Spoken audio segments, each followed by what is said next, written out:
Hi guys, Jim here. Today's video I'm going to show you how to replace your VW Polo 1 litre R Line pollen filter. This is the part I'll be using in case you're wondering, and I'm going to try and do it with one hand while holding my camera.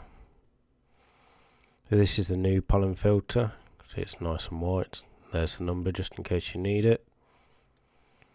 This pollen filter is located on the passenger side like most pollen filters. So we'll just go to the passenger side, and if we look underneath where your footwell is and underneath the glove box, look up, you'll see this little door with these two clips. Now what you need to do is move both of these to the center and then pull the door down. It should just come off like so.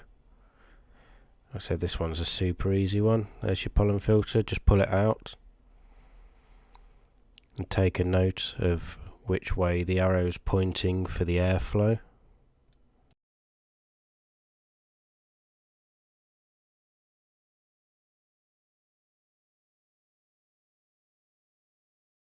And once you've done that, you just grab your brand new one. Make sure the arrow is pointing the same way. You can see the arrows, which way they're supposed to be pointing here. What we're going to do is just push it back up into the hole.